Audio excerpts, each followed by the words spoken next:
Hello everyone, good evening. एक बार फिर से हार्दिक स्वागत और अभिनंदन है आपके अपने फेवरेट प्लेटफॉर्म स्टडी अड्डा पर। कैसे हैं आप सब लोग? होपफुली ऑल इज वेल, सब अच्छे होगा, सब कुछ अच्छा होगा और सभी अच्छे से स्टडी कर रहे होंगे, अध्ययन कर रहे होंगे और व्यस्त भी होंगे और मस्त भी होंगे। एक बार फिर से एक नई क्लास लेकर हाजिर हो चुका हूं आप लोगों के सामने। जैसा आप लोग देख पा रहे हैं, दो प्रकार के पैरेलली सेशंस चल रहे हैं। एक सेशन चल रहा है आपका वोकैब पर, अभी तक शायद 6 to 7 वीडियोज उसके ऊपर हमने अपलोड कर दिए हैं। साथ ही हमने डेली कैप्सूल ग्रामर के नाम से भी स्टार्ट कर दिया है।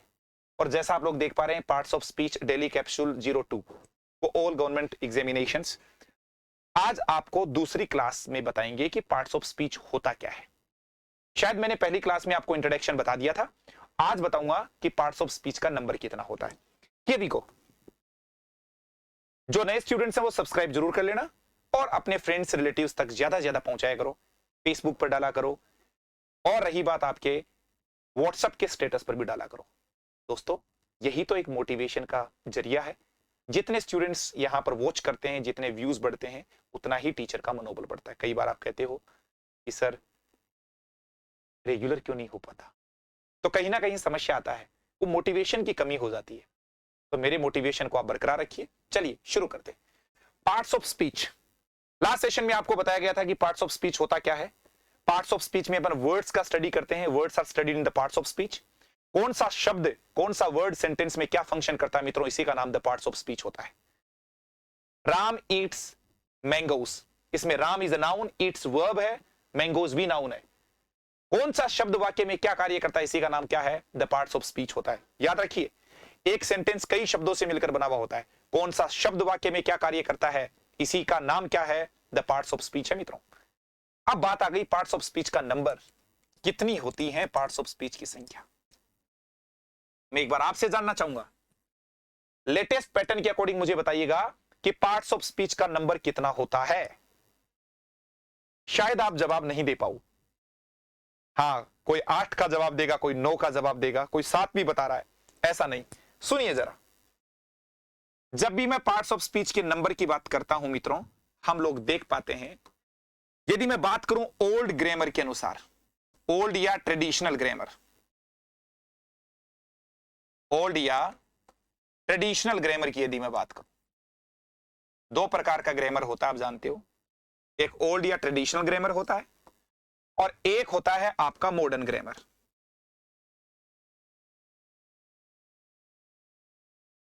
दोनों को अच्छे तरीके से समझिए।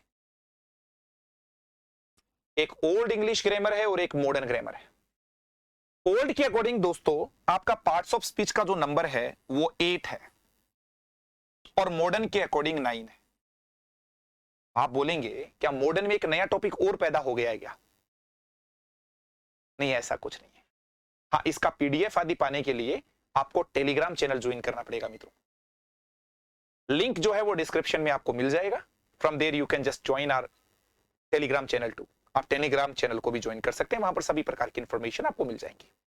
ठीक है, डेली का एक मोटिवेशनल कोट भी आता है, कोई नई एग्जाम्स आती हैं उनका नोटिफिकेशन आदि भी अपने यहां से आपको मिल जाता है टेलीग्राम चैनल से। वीडियो का लिंक तो डेली मिलता ही आपको, उसके माध्यम से आपको इंफॉर्मेशन मिल जाती है कि the class is about to start. Okay, come on. Parts of speech का नंबर 2 होता है। दो तरह से मैंने आपको देखा है कि ट्रेडिशनल ग्रामर के अकॉर्डिंग तो 8 होता है और मॉडर्न के अकॉर्डिंग 9 होता है। शायद आपको इस प्रकार का क्लासिफिकेशन ना मिले, सर 8 कैसे होता है, 9 कैसे होता है।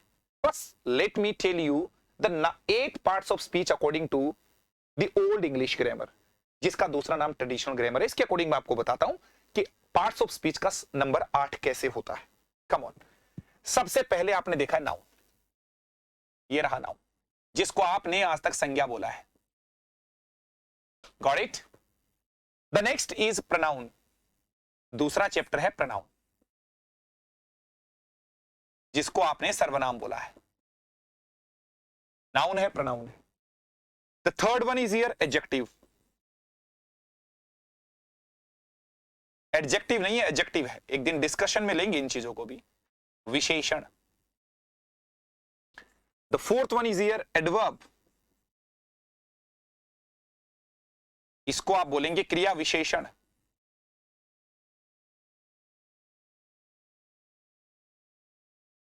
देन कम्स वर्ब,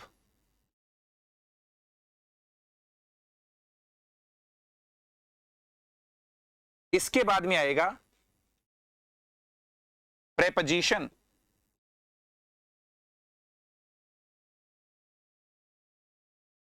संबंध बोधक अव्यय,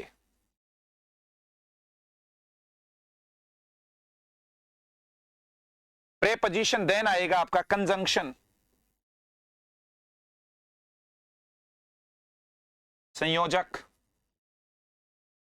या समुच्चय बोधक अव्यय, और देन कम्स एट लास्ट आप देखेंगे एक्सक्लेमेटरी, विस्मयादि बोधक।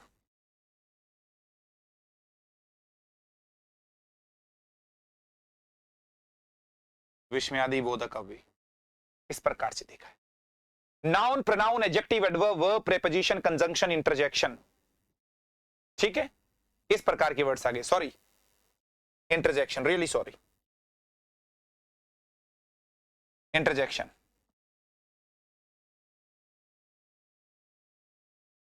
इस प्रकार से आप देखिए। ओके, ये 8 पार्ट्स ऑफ स्पीच हो गए मित्रों। Noun, pronoun, adjective, adverb, verb, preposition, conjunction, interjection. Preposition नहीं है, प्रेपोजिशन है, कंजंक्शन है, इंटरजेक्शन है। ये आपका हो गया ओल्ड इंग्लिश ग्रामर के according. Now the question is कि 9 कैसे बता दिया मैंने, और वो मॉडर्न इंग्लिश ग्रामर के अकॉर्डिंग है। जैसे ही मैं आपको मॉडर्न ग्रामर की बात करता हूं तो आप क्या देख पाएंगे मॉडर्न ग्रामर में, जो आपका 9 नंबर का चैप्टर है, 9 नंबर का, और वो 9 नंबर में आ गया है आपका डिटर्मिनर। और आजकल आप सिलेबस में देखते भी हो, ये डिटर्मिनर्स आ गया इसमें, जिसको आप निर्धारक बोलते हो। तो सर क्या ये नया चैप्टर बना है? पहले क्या डिटर्मिनर नाम से कोई चैप्टर नहीं होता था? बिल्कुल होता था, बट आज का जो डिटर्मिनर है वो पहले एडजेक्टिव में स्टडी किया जाता था। दोस्तों याद रखना, यदि आपको डिटर्मिनर किसी बुक में नहीं मिले, सपोज कीजिएगा आप रेन एंड मार्टिन का ओल्ड वाला वर्जन पढ़ रहे हैं, रेन एंड मार्टिन में आपको क्या नहीं मिल रहा है? डिटर्मिनर नहीं मिल रहा है, तो टेंशन मत लीजिएगा। डिटर्मिनर, आज का जो डिटर्मिनर है ओल्ड इंग्लिश में, that was studied, that was included, that was added in the adjectives, adjective में पढ़ा जाता था शिवाय आर्टिकल्स के। तो सुनिए मैं क्या बता रहा हूं, हियर वी गो, फिर से देखिए। पार्ट्स ऑफ स्पीच किसे कहते हैं? कौन सा वर्ड सेंटेंस में किस कैसे फंक्शन करता है, इसी का नाम पार्ट्स ऑफ स्पीच होता है। कौन सा शब्द वाक्य में क्या कार्य करता है मित्रों, इसी का नाम पार्ट्स ऑफ स्पीच है। बोलो समझा दीजिए, थोड़ा और समझ लीजिए। Lata and Sunita are playing football with me. लीजिए सर, एक सेंटेंस है, इसमें कौन सा शब्द क्या कार्य कर रहा है? लता इज अ नाउन, एंड क्या है? कंजंक्शन, सुनीता क्या है? नाउन, आर क्या है? हेल्पिंग वर्ब, प्लेइंग क्या है? मेन वर्ब, दोनों को मैं एक साथ क्या बोल सकता हूं? वर्ब। फुटबॉल क्या है? नाउन। विद क्या है? प्रेपोजिशन। और मी क्या है? प्रोनाउन है। तो क्या बोलने वाले हैं? एक सेंटेंस कई शब्दों से मिलकर बना हुआ होता है। कौन सा शब्द वाक्य में क्या कार्य करता है, इसी का नाम द पार्ट्स ऑफ स्पीच होता है। Got it sir? नंबर आ जाइए कि पार्ट्स ऑफ स्पीच की संख्या कितनी होती है। अकॉर्डिंग टू मॉडर्न ग्रामेरियंस, जो भी आपके मॉडर्न ग्रामेरियंस हैं उनके अकॉर्डिंग तो 9 होता है, और आपके ट्रेडिशनल या फिर ओल्ड ग्रामेरियंस के अकॉर्डिंग कितना बताने वाले हैं? 8 बताने वाले हैं। वो 8 कौन से हैं? Let's see. ये रहा noun, pronoun, adjective, adverb, verb, preposition, conjunction, interjection. फिर वो नोवा चैप्टर कौन सा है? That is determiners. तो क्या ये नया पैदा हुआ है? नहीं, ये नया नहीं हुआ है। जैसे तेलंगाना एक नया क्या बना है? स्टेट बना है ना। तो क्या भारत की बाउंड्री बढ़ी है क्या? इंडिया का तो वही है ना। आपने किसी एक स्टेट को क्या किया? उसको अलग कर दिया। जैसे मध्य प्रदेश से छत्तीसगढ़ बना दिया आपने। वैसे ही आज का जो डिटर्मिनर है वो कहां से निकाला गया है? एडजेक्टिव से निकाला गया है। Got it sir? सर ये होता क्या है डिटर्मिनर?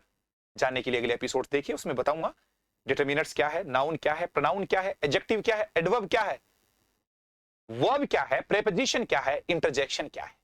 एक एक चीज के बारे में बताऊंगा। बट आज आपके 2 क्वेश्चन क्लियर हो गए। पार्ट्स ऑफ स्पीच किसे कहते हैं? कौन सा शब्द वाक्य में क्या कार्य करता है, इसी का नाम पार्ट्स ऑफ स्पीच है। कितने होते हैं? मॉडर्न ग्रामर के अकॉर्डिंग 9 होते हैं, लेकिन ओल्ड के अकॉर्डिंग 8 होते हैं। नोवा चैप्टर कौन सा है? डिटर्मिनर से। आज का डिटर्मिनर पहले कहां पढ़ने को मिलता था? एडजेक्टिव में पढ़ने को मिलता था। इसी प्रकार के और छोटे छोटे और इंफॉर्मेटिव वीडियोस के लिए stay tuned, just subscribe the channel and do share with your friends. जय हिंद, गुड नाइट।